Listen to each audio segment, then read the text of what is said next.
नमस्कार दर्शकों, स्वागत है आप सभी का। मैं हूं आपके साथ शैलजा त्यागी। तो आज मैं जिस जगह खड़ी हूं वो है रुड़की। रुड़की में न्यू आदर्श नगर कॉलोनी है ये। यहाँ पे रहती हैं रीनू जी। रीनू जी की सच्ची कहानी आज के इस खास एपिसोड में, क्योंकि उनको जोड़ों का दर्द था, हकीम साहब से वो जुड़ी और हकीम साहब से जुड़ के उनकी ज़िंदगी कितनी आसान हुई है और किन किन चीज़ों में उन्हें आसानी हुई है, यही हम आप तक पहुंचाएंगे और उनकी सच्ची कहानी आप भी देखेंगे और हम भी उनसे बहुत सारी बातचीत करेंगे। तो थोड़ी दूरी पे ही उनका घर है, ये गली आप देख सकते हैं, ये रीनू जी के घर की तरफ जाती है। तो चलिए मेरे साथ और जानते हैं उनकी सेहत का राज। नमस्ते मैम। सबसे पहले हम बाहर थोड़ा सा वॉक कर लेते हैं, क्योंकि आप शायद वॉक की भी काफ़ी शौकीन रही हैं। हाँ जी, हाँ जी। अच्छा, तो ये घुटनों में दर्द आपके हुआ कैसे? ये एक्चुअली क्या है कि मेरा वेट काफ़ी बढ़ चुका था, तो मैंने सोचा कि सुबह सुबह वॉकिंग करने से मेरा वेट कम हो जाएगा। तो इसी के लिए मैंने चलना स्टार्ट किया और फिर कुछ ज़्यादा ही मैं चलने लगी शायद। जितना मुझे नहीं चलना चाहिए था उतना मैं चलने लगी और फिर उसके बाद पेन स्टार्ट हुआ। अच्छा, आप कितने किलोमीटर जाती थी वॉक करने? 3 किलोमीटर लगभग। अच्छा, ये रोज़ाना सुबह शाम? सुबह सुबह सुबह सुबह आप जाती थी। वेट कितना हो गया था आपका? 68। 68 आपका वेट हो गया था, तो आपको ये लगा कि ज़्यादा चलने की वजह से हो गया है। अच्छा, ये आपको एहसास कब हुआ? मतलब आपने कितने महीने वॉक की होगी या कितने साल? लगभग 4-5 महीने तो मैंने कंटिन्यू किया है।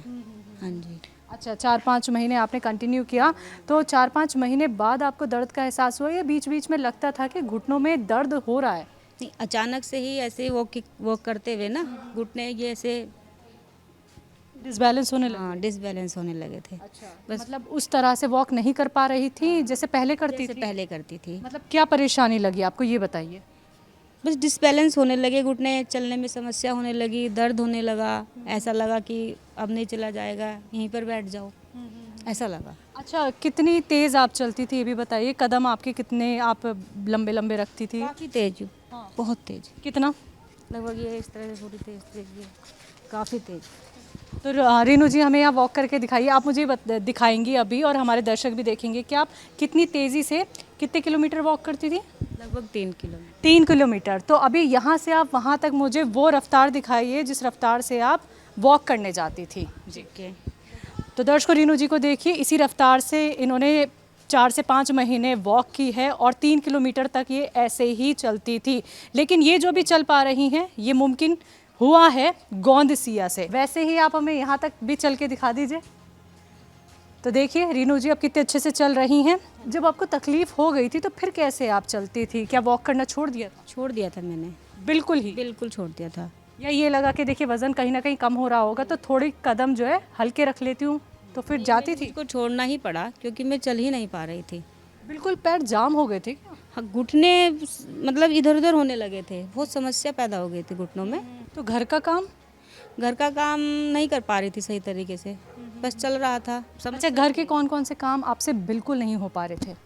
जैसे बैठ के कपड़े धोना और ये खाना वाना बनाना में मतलब जितने भी स्टैंडिंग वाले काम थे, खड़े होकर करने वाले, सब में समस्या थी। अच्छा, आप बैठ के ही कपड़े धोती हैं? नहीं, मशीन में खड़े होते हैं ना जैसे, तो उसमें समस्या थी बहुत ज़्यादा। तो फिर आने जाने की परेशानी? से बाय स्कूटी से किए सब वर्क।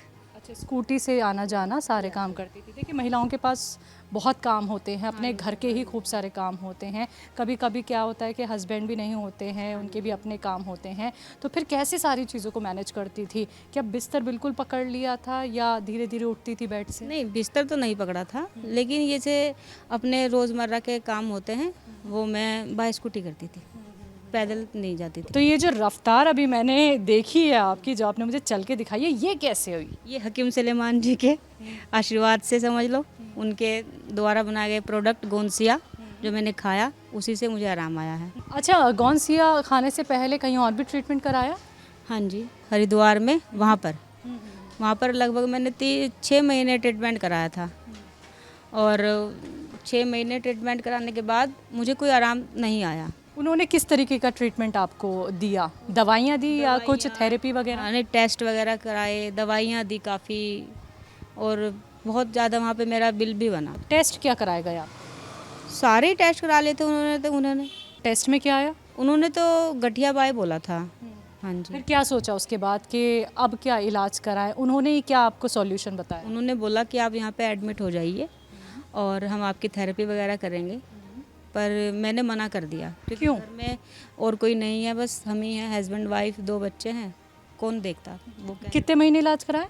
वहाँ पे 6 महीने कराया। 6 महीने इलाज में टेस्ट भी हो गए, गठिया भी बता दी गई, लेकिन आप एडमिट होने को राज़ी नहीं हुई। वो उन्होंने 6 महीने के बाद बोला था कि अब आप एडमिट हो जाइए, कि अब आपकी थेरेपी वगैरह करनी पड़ेंगी और तब ठीक हो सकता। तो मैम, जब आप घुटनों से बिल्कुल नहीं चल पा रही थी तो कैसे चलना हो रहा था, ये जानना चाहती हूँ मैं। चलने में समस्या थी काफ़ी, जैसे कैसे? पहले तो ये दर्द हो रहा है काफ़ी, और ये कि मतलब तेज़ नहीं चल पा रही थी मैं, ये समस्या थी। उठने बैठने में? बैठने में जैसे आवाज़ें आती थी, ये घुटने की ऐसे कट कट वाली आवाज़ आती थी ना, वो आवाज़ें आती थी। उम्र कितनी है आपकी?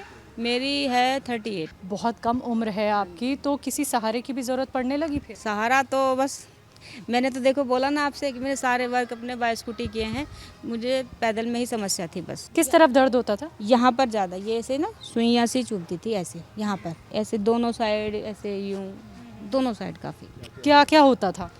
काफ़ी दर्द होता था, इसमें सुइयाँ चुभती थी, आवाज़ें आती थी ऐसे करके, और ये मानो कि मतलब एक जैसे किरणें सी चलती थी दर्द की, लहर सी जिसको बोलते हैं वो। 38 साल आपकी उम्र है, बहुत कम उम्र है, और ऐसी परेशानी आपको हो गई। कभी सोचा था कि मुझे घुटने में इतनी तकलीफ हो जाएगी? नहीं नहीं, मैंने नहीं सोचा था।